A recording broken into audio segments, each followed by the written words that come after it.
আসসালামু আলাইকুম। বিএসসি এবং অনার্স শিক্ষার্থীদের জানাই আন্তরিক শুভেচ্ছা ও অভিনন্দন। আজকে আমরা আলোচনা করব সেই আগের class calculus 1 chapter 4B Leibniz উপপাদ্যের সাহায্যে আমরা বেশ কয়েকটি উদাহরণ এবং বেসিক আলোচনা করে ফেলছি। তোমরা যারা দেখোনি অবশ্যই দেখে নেওয়ার চেষ্টা করবা, কারণ এই ভিডিওর ডিসক্রিপশন বক্সে দেওয়া থাকবে, তোমরা সেই এক্সাম্পলগুলো দেখে নেবা। পিএইচসি এবং অনার্সের গুরুত্বপূর্ণ প্রশ্নগুলি যে প্রশ্নগুলি প্রায় বরাবর পরীক্ষা আসে সেগুলো আমরা আলোচনা করার চেষ্টা করছিলাম। তো আজকে আমরা আলোচনা করার চেষ্টা করব সে একই ধারাবাহিকতায় এক্সাম্পল 8 4B। এটা উপরেটা আসলে সূত্র, এটা লিখে রাখছি শুধু বোঝার জন্য। আর প্রশ্ন হলো যদি এই অংশটা সমান এই অংশটা হয় তাহলে এটা আমাদের লিবনিটজ উপপাদ্যের সাহায্যে প্রমাণ করতে হবে। যেহেতু চ্যাপ্টারটাই হলো লিবনিটজ উপপাদ্যের, তাহলে এটা দেখব। তো এখন দেখো, এরকম প্রমাণ আকার আমাদের দেখিয়ে দিতে হবে। আর এখানে অন্তরীকরণের একটা ব্যাপার আছে। এখানে দেখো যেহেতু n+2, তার মানে এখানে অন্তরীকরণ করতে হবে একবার না দুইবার অন্তরীকরণ করলে এই প্রমাণ আকারটা চলে আসবে। তারপর যখন আসবে তখন আমরা লিবনিটজ পদ্ধতিতে মানে দুইবার অন্তরীকরণ করার পর লিবনিটজ পদ্ধতিটা ফলো করব, অর্থাৎ সূত্রটা ফলো করে হিসাব করে দেখব এটাই চলে আসবে। যদি আসে তাহলে আমাদের হয়ে গেছে, আর যদি না আসে তাহলে কোনো জায়গায় ভুলে গেছে, এতটুকুই। তো যাই হোক, এখানে দেওয়া আছে এই অংশটা আমাদের দেওয়া আছে। আমরা এখানে যেহেতু এক্সের সাপেক্ষে আমরা অন্তরীকরণ করবো, অর্থাৎ d/dx, তাহলে এখানে ln y, ঠিক আছে, তোমরা উপরে লিখবে দেওয়া আছে। আর এখানে d/dx, তাহলে এখানে দেখো tan ইনভার্স x, একবার অন্তরীকরণ করবো আমরা, মাত্র শুরু হলো। তাহলে এক্সের সাপেক্ষে অন্তরীকরণ করবো এখন। তাহলে আমরা জানি d/dx ln x, আমরা জানি 1/x জানি। এখানে দেখো আমরা জানি d/dx ln x মানে হবে 1/x। তো যাকে x ধরছে সেটা x নয়, তার মানে সেটাকে আবার অন্তরীকরণ করতে হবে। সেই xটা আমরা ধরছিলাম কি, y কে আমরা x মনে করছিলাম, সেটা নয়, সেটাকে আবার অন্তরীকরণ করতে হবে। আর এটা ডাইরেক্ট সূত্র d/dx tan ইনভার্স 1x, তার মানে আমরা জানি 1/1 প্লাস x², এটা জানি সূত্র, মানে হুবহু হয়ে গেছে। তাহলে এখানে যাকে মনে করছি এটা এরকম না, একদম এটা সূত্রে রয়েছে, এটা যা। তো অন্তরীকরণের একটা জিনিস, যখন সূত্র অনুযায়ী মিলে না, অথবা যাকে আমরা x কল্পনা করছি সেটা x না হয়ে থাকলে সেটাকে আবার অন্তরীকরণ করতে হয়। যেমন এখানে আমরা জানি এমনিতেই d/dx ln x, তার মানে 1/x হবে। তাহলে এখানে x থাকার কথা, সেখানে আছে y। তো যেটাকে আমরা x ধরছিলাম সেটা আসলে কি নয়, সূত্রটা আকারটা ঠিকই লিখছি আমরা 1/x, তো x তো নয়, এখানে y আছে। তো যাকে x ধরছে সেটা x নয়, তাহলে এটাকে আবার অন্তরীকরণ করতে হবে। তো যাই হোক, আশা করি আমরা বুঝতে পারছি। তাহলে এখানে 1/y, তাহলে d/dx y কে অন্তরীকরণ করলে হবে y1, আর এখানে যা আছে তাই থাকবে 1/1 প্লাস x²।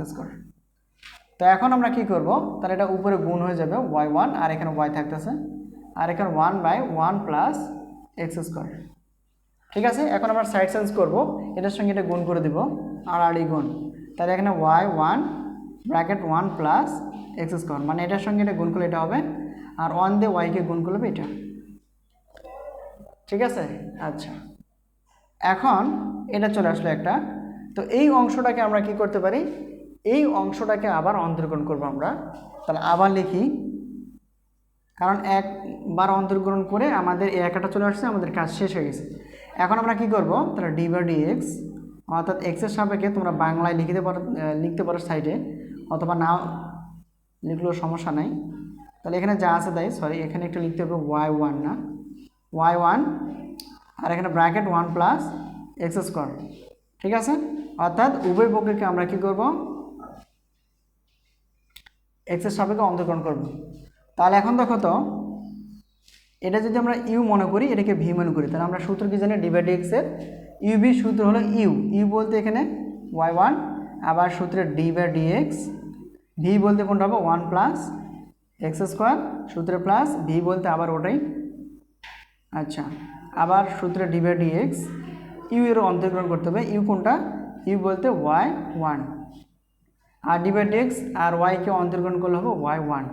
ঠিক আছে, এই অংশটা আমরা হয়তো বুঝতে পারছি। তাহলে এখন দেখো y1 যা আছে তাই, এখন d/dx, আর এটাকে x এর সাপেক্ষে অন্তরীকরণ করলে হবে d/dx কে 1 হিসাব করলে হবে 0, আর ডিবি ডিএক্সকে এটা যদি অন্তর্গণ 2x² অন্তর্গণ করে তাহলে 2টা সামনে আসবে, তার থেকে 1 পাওয়ার কমে যাবে, তাহলে হয়ে যাবে এটা আমরা লিখলাম না, এই অংশটা হয়ে যাবে। আর প্লাস 1 প্লাস x², আচ্ছা এটা হলো 1 প্লাস x², এটা যা আছে তাই, তাহলে এটাকে অন্তর্গণ করলে কি পাওয়া যাবে, তাহলে ডিভাইড এক্স y1কে অন্তর্গণ করলে পাওয়া যায় y2, আর এখানে আছে y1 যা আছে তাই। তো এখন এটাকে যদি হিসাব করি তাহলে ক্যালকুলেশনের যে অংশটা দাঁড়াবে 2x y1 প্লাস এখানে 1 প্লাস x², এখানে y2, আর এটাকে একবার চেঞ্জ করতে পারি, প্লাস আছে এখানে মাইনাস হয়ে যাবে, y1 এখানে চলে আসবে আর 0। এখন এটাকে আমরা যদি সাজা নিতে চাই তাহলে এটাকে আমরা আগে নিয়ে আসবো, তাহলে এখানে দেখো তো প্লাস বাই প্লাস প্রয়োজন নেই, আচ্ছা এটা, তাহলে ওয়াইটাকে আমরা যদি আগে নিই তো একটু ভালো হয়, তাহলে y2, ঠিক আছে এটা আমরা আগে নিয়েছিলাম, এটা পরে দিলাম। এখন পরবর্তী এটা প্লাস 2x y1 আর মাইনাস y1 = 0। তো এই অংশটাকে আমরা লিবনিজ পদ্ধতিতে ব্যবহার করব। প্রথমটা আমরা এক্স এর সাপেক্ষে অন্তর্গণকে যে ফলাফলটা আসছে এই ফলাফলটা আসছে, এই ফলাফলটাকে আবার অন্তর্গণ করতে হবে। কেন? এখানে দুইবারের কথা বলা আছে, 2 1 থাকলে এই অংশটাকে করেই আমরা লিবনিজ পদ্ধতি ব্যবহার করতাম, যেহেতু দুইবার তার দুইবার অন্তর্গণ করে তার ফলাফলটা আসছে এরকম। তাহলে এটাকে আমরা লিবনিজ পদ্ধতি ক্যালকুলেশন করব। তাহলে এখানে দেখো ইউ এন আর এটা যদি ভি হয় তাহলে আমরা সূত্রটা কি জানি, লিবনিজ পদ্ধতি u n v plus n c one, এই অংশটা ঠিক আছে আমরা উপরে লিখব, তোমরা খাতার নিচে নিচে লিখবা। আচ্ছা ঠিক আছে, আমরা একটু মনে মনে ধরবো, এখানে সূত্রটা মনে মনে পড়বো এবং এটা লিখবো। দেখো আমরা জানি এখানে দেখো তো বলছে কি ইউ এন, তাহলে ইউ বলতে এখানে ওয়াই সূত্রের এন, আর এখানে পাওয়ারটা কত আছে 2, এই অংশটা। আর এখানে ভি অপশনে কিছু করতে বলে নাই, তাহলে এখানে না বললে এটা যা আছে তাই থাকবে, প্লাস সরি এটা না, এই সূত্রের প্লাস, মানে এটাকে আগে হিসাব করবো আমরা, এটাকে যতক্ষণ হিসাব শেষ হয় না ততক্ষণ এটা ধরবো না, আর এটা যতক্ষণ হিসাব শেষ হয় না ততক্ষণ এটা ধরবো না, ঠিক আছে। আচ্ছা তাহলে এখানে দেখো সূত্র কি বলছে, প্লাস এন সি ওয়ান কম্বিনেশনে আমরা জানি, আর বলছে কি ইউ এন মাইনাস ওয়ান, তাহলে এটা হবে কি ইউ এন আর এটা হবে ভি।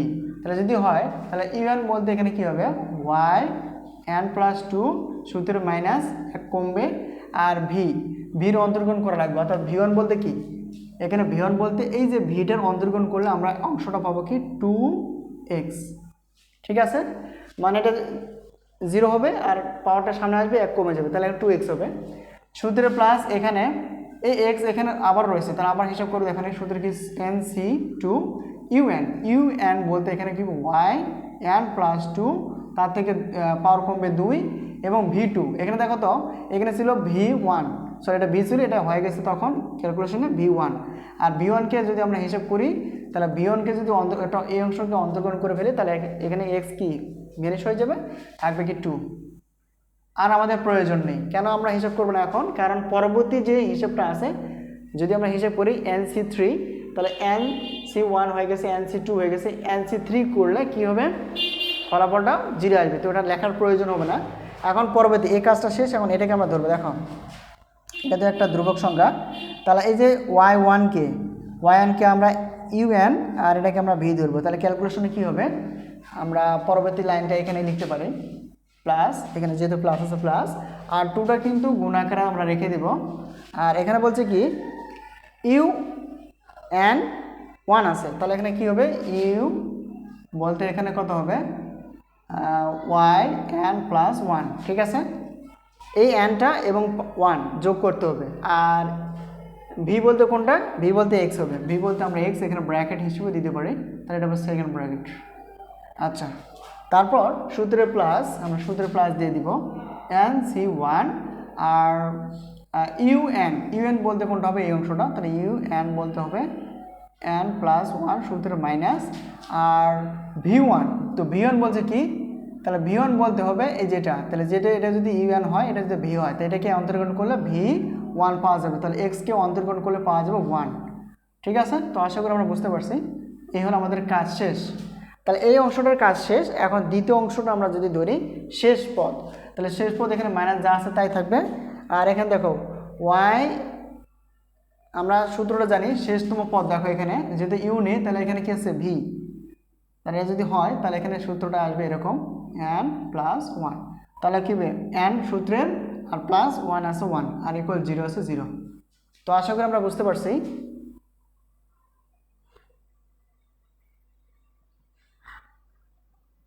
এখন এটাকে আমরা একটু হিসাব করে দেখব, মানে ওই প্রমাণ আনতে হবে তো। তাহলে দেখো প্রমাণ আঁকাটা প্রথমে কি ছিল, এটা সামনে থাকবে এটা পরে থাকবে, তাহলে এটাকে আমরা সামনে নিয়ে আসবো।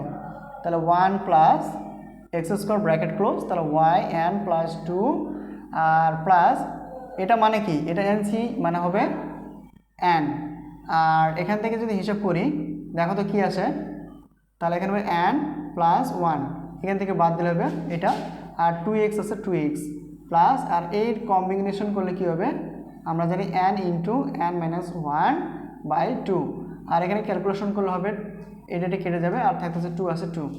ঠিক আছে, তো আশা করি আমরা বুঝতে পারছি হিসেবগুলো।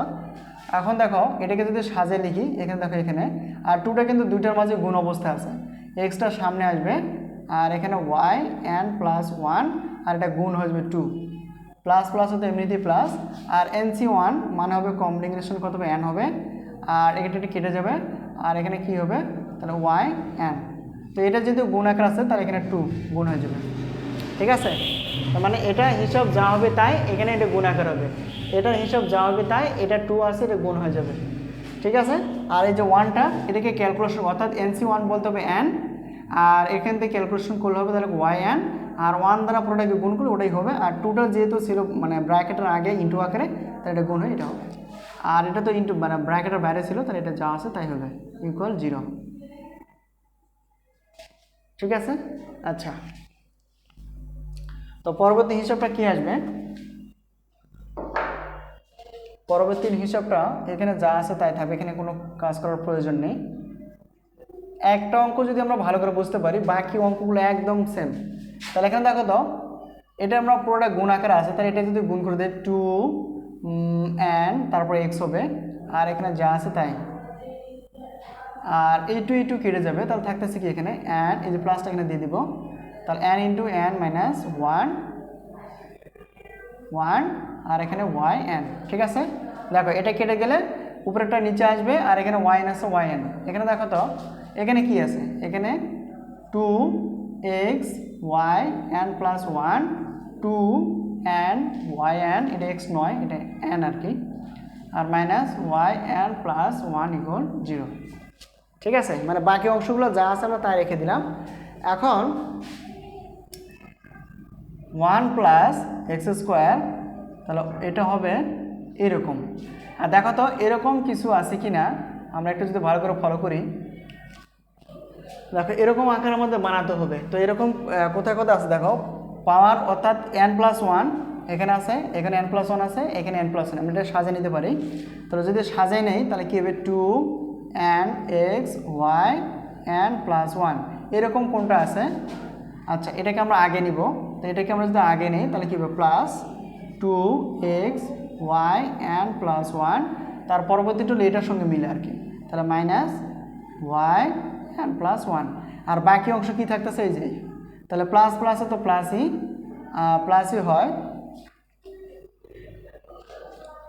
হয়, তাহলে প্লাস প্লাসে প্লাস, n এর সঙ্গেও n গুণ করলে n স্কোয়ার হবে, আর y n গুণ হয়ে যাবে, প্লাস মাইনাসে মাইনাস, আর n দিয়ে 1কে গুণ করবে n, আর এখানে y n যা আছে তাই। ঠিক আছে, আর পরবর্তীতে এটা যেহেতু গ্যাপ আছে অর্থাৎ ফাঁকা আছে, এটা আমরা যা আছে তাই লিখব ইকুয়াল 0, মানে সাজিয়ে লিখছি আর কি। আবারও বলি এটা যা আছে তাই, এই অংশ আর এই অংশ আমরা সামনে আনছি, এখানে দেখো সামনে আনছি, আনার পর এটাকে গুণ করে দিলে আসছে এটা হয়ে গেছে, এটাকে গুণ করে এটা হয়ে গেছে, আর এই অংশটা যা আছে তাই। এখন আমরা কমন নিলে হয়তো মিলে যাবে আমাদের প্রমাণটা, 1 plus x square y n plus 2, আর এখানে দেখো তো আমরা কি করতে পারি, এখানে এটা যদি আমরা কম্পেয়ার করি তুলনা করি, দেখো ওয়াই এন প্লাস 1 এখানেও আছে এখানেও আছে এখানেও আছে, কিন্তু এখানে এক্স আছে এখানে এক্স এখানে নাই, এখানে এন আছে এখানে নাই এখানে নাই, তার মানে এটা কমন যাবে না, যেটা কমন যাবে সেটা আমরা নিব।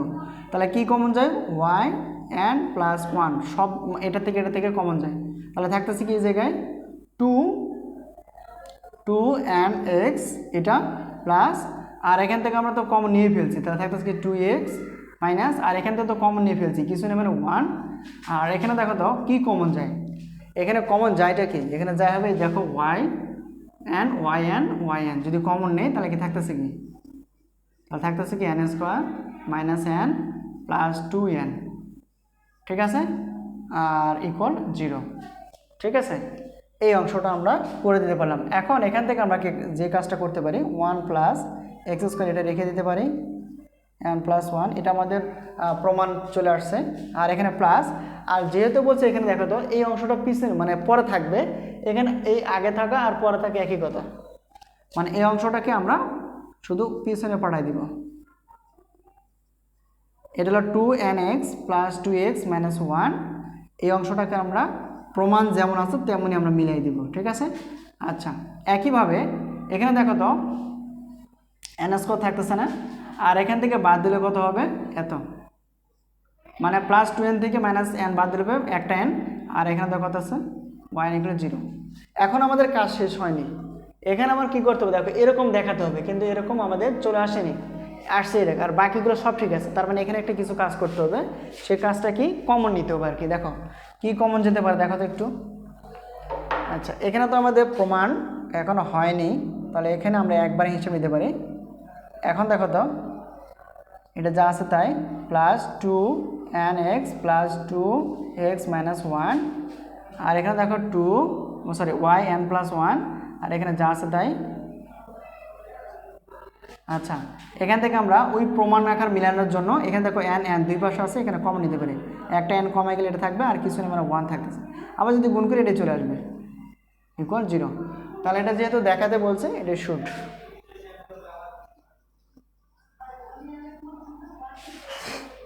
তো ইনশাআল্লাহ আশা করি আমরা বুঝতে পারছি ব্যাপারটা। তো এভাবে আমরা লিবনিৎজের উপপাদ্যগুলো বর্ণনা করার চেষ্টা করছিলাম ব্যাখ্যা বিশ্লেষণের মাধ্যমে। আশা করি যদি সহজ মনে হয় অবশ্যই কমেন্টসে লেখার চেষ্টা করবো, যদি কঠিন মনে হয় তারপরেও লেখার চেষ্টা করবো, এটাকে আমরা বিশেষ ব্যাখ্যা বিশ্লেষণের মাধ্যমে এটাকে আরও সহজ করার চেষ্টা করব। তো বেসিকটা যদি ভালো জানা থাকে, মানে আমাদের যে ওদের সম্পর্কে যদি একটা মানে স্পেশালভাবে যদি জানা থাকে, বেসিকটা লিবনিৎজ পদ্ধতি কীভাবে করতে হয় সেটা যদি জানা থাকে, তাহলে আমরা যে কোনো এক্সাম্পল আমরা সমাধান করতে পারবো। তো খুবই গুরুত্বপূর্ণ এক্সাম্পলটা ছিল 8, আমরা আলোচনা করছি 3, 1, 3, 2 এক্সাম্পল, তারপর 3, 4, 5 আলোচনা করছি, 6 আলোচনা করছি, 7 আলোচনা করছি, 8 আলোচনা করছি, এগুলাই। যদি আরও কোনো ক্লাস লেগে থাকে অবশ্যই কমেন্টসে লেখার চেষ্টা করবা, চ্যাপ্টার উল্লেখ করে দিবা এবং এক্সাম্পলটা উল্লেখ করে দেবা, তাহলে আমরা খুব সহজেই এটাকে আমরা বুঝতে পারবো এবং সেটাকে ব্যাখ্যা বিশ্লেষণের মাধ্যমে তোমাদের যাতে তোমরা যদি বুঝতে পারো সেই চেষ্টা আমরা করতে থাকবো। তো যাই হোক, আজকে এই পর্যন্তই, আবারও দেখা হবে পরবর্তী ক্লাসে, সেই পর্যন্ত ভালো থেকো। আর একটা কথা বলে নেই, প্রতি সপ্তাহ অর্থাৎ বৃহস্পতিবার এবং শুক্রবার তোমাদের জন্য ক্লাসগুলো আপলোড করে থাকে, অবশ্যই ক্লাসগুলো দেখার চেষ্টা করবে। তো আজকে এই পর্যন্তই, আল্লাহ হাফেজ।